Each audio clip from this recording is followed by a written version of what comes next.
और 4 और जजेस हैं, उन्होंने इलेक्टोरल बॉन्ड पर फैसला दिया है और फैसला बहुत स्पष्ट फैसला है। जो इलेक्टोरल बॉन्ड है वो पूरी तरह से असंवैधानिक है। उस इलेक्टोरल बॉन्ड को लाने के लिए जो कानून बनाया गया वो कानून पूरी तरह से असंवैधानिक है।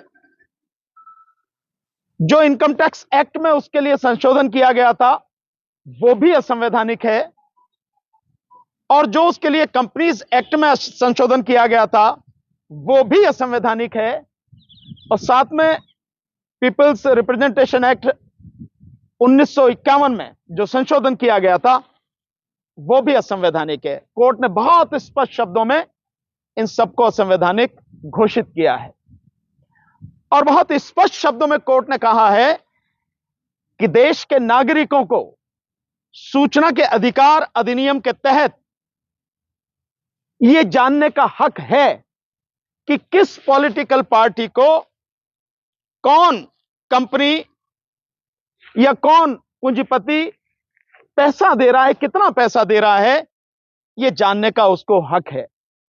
इसलिए जो आदेश दिया है वो बहुत स्पष्ट है, और आदेश में कहा गया है कि एसबीआई यानी स्टेट बैंक ऑफ इंडिया जितने भी इलेक्टोरल बॉन्ड आज तक खरीदे गए हैं उससे उन सबकी जानकारी 6 मार्च तक हर सूरत में इलेक्शन कमीशन ऑफ इंडिया को दे।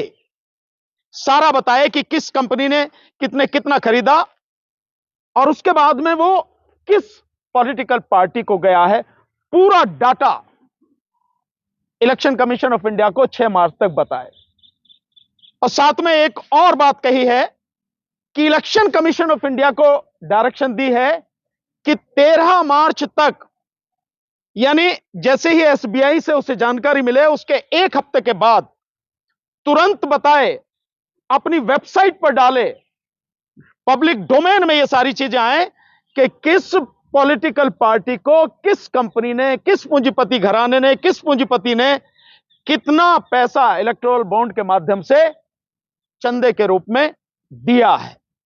ये सारी की सारी चीजें बहुत स्पष्ट रूप से अपने फैसले में आज कोर्ट ने कही हैं, और सूचना के अधिकार अधिनियम के तहत ये लोगों को जानने का अधिकार है। इसमें आप कुछ चीज छुपा नहीं सकते हैं किसी भी तरह से। यह जानना जरूरी है, क्योंकि यह इसलिए भी जानना जरूरी है कि जिस औद्योगिक घराने ने, जिस पूंजीपति ने, जिस कंपनी वाले ने पैसा दिया है, सरकार बनने के बाद सरकार ने उसको लाभ क्या क्या पहुंचाया है, तभी तो पता लगे कि ये जो नेक्सस है, ये जो गठबंधन है पूंजीपतियों का और सरकार का, ये तभी पता लगेगा। ये जानना हर किसी का हक है, देश के नागरिकों का हक है।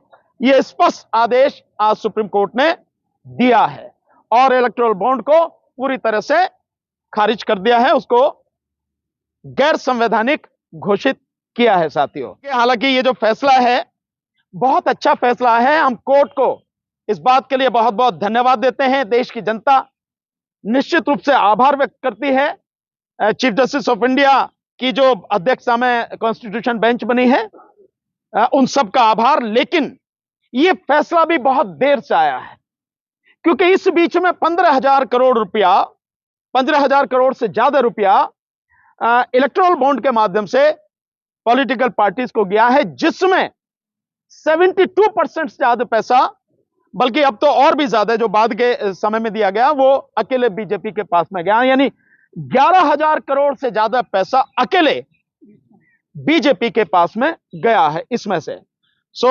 फैसला हम सब उसका स्वागत करते हैं, धन्यवाद देते हैं, और इस बात की उम्मीद करते हैं कि जो फैसला इलेक्टोरल बॉन्ड के मामले में आया है वही फैसला जो पिटीशन ऑलरेडी पेंडिंग है कोर्ट में ईवीएम के संबंध में, उन पर भी इसी तरह का फैसला आएगा।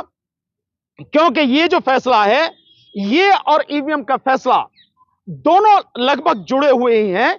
दोनों के दोनों इस सरकार द्वारा पैसा और सत्ता को हड़पने की कोशिश इन दोनों के माध्यम से की गई है। तो वही फैसला जो एडीआर की पिटीशन पड़ी है और जो पिटीशन पड़ी है उस पे ईवीएम के सिलसिले में आए, ताकि ये नेक्सस जो बना है और सत्ता को हड़पने की जो सारा षड्यंत्र है वो टूटे और लोगों के सामने इस देश के लोकतंत्र को बचाने का एक अच्छा मौका मिले।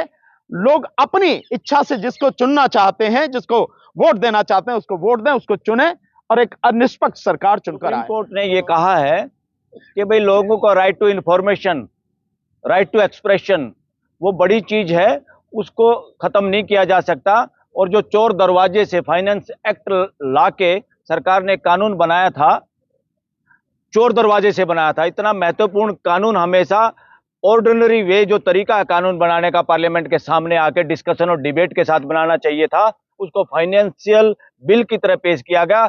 ये डेमोक्रेसी की हत्या और चोरी की है। सरकार इस मामले में अपराधी है, सत्ता पक्ष। और इस फैसले से क्या बताया सुप्रीम कोर्ट ने, इसका सार क्या है? इसका सार ये है, ये जो काम किया है ये असंवैधानिक किया है। ये सत्ता पक्ष में जो बैठे हुए लोग वो संविधान को मानते नहीं, और सत्ता पक्ष के सारे फैसलार, इवन अटॉर्नी जनरल या वो सरकारी वकील जो सलाह देते हैं सरकार को देश के पैसे से जिनका घर चलता है, उन्होंने अपराध किया है देश की जनता के साथ धोखा करके, गलत सलाह देके और अपनी सरकार के हिसाब से रबड़ स्टैंप बन के जो काम किया है। इवन कोर्ट को भी गुमराह करने की इन लोगों ने कोशिश की है। वो अनकॉन्स्टिट्यूशनल है, वो देशद्रोह एक तरह से इन लोगों ने देशद्रोह का काम किया है।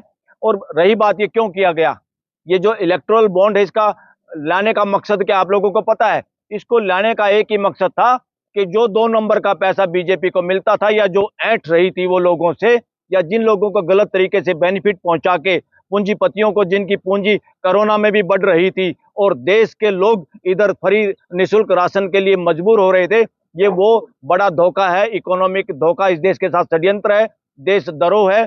इसका मतलब ये नहीं है कि जो सरकार में हो गए वो खुदा हो गए, उन पे भी देशद्रोह का, अपराधी होने का पूरा साजिश का पर्दाफाश हो सुप्रीम कोर्ट के इस फैसले से हुआ है। इन लोगों ने क्या किया, उन लोगों को किसी को डरा के या जिनको इलीगल तरीके से बेनिफिट सरकार का पहुंचा है, इन्होंने सोचा सारा पैसा 2 नंबर में लेंगे तो बीजेपी के हर डिस्ट्रिक्ट में जो आलीशान ऑफिस बने हैं, आरएसएस के बड़े बड़े भवन बने हैं, वो सारे इस देश के खून पसीने की कमाई से और भ्रष्टाचार की नींव पे खड़े हुए। साथियों, ये बड़ी जांच होगी, सत्ता परिवर्तन होगा, इसकी जांच होगी। आज ये सरकार जो सरकारी गवाह बना बना के, अरे गहरे नत्थू प्यारों को सरकारी गवाह बना के प्रेशर डाल के लोगों को जेल में डालने का काम कर रहे हैं। फ्यूचर में मुझे नहीं लगता इस देश का प्रधानमंत्री भी बच पाएगा। अगर सही जांच होगी, सब बातों का पता चलेगा। आरएसएस और बीजेपी के बड़े बड़े लोग जेल में जा सकते हैं, किसानों के हक में भी और ईवीएम के हक में भी।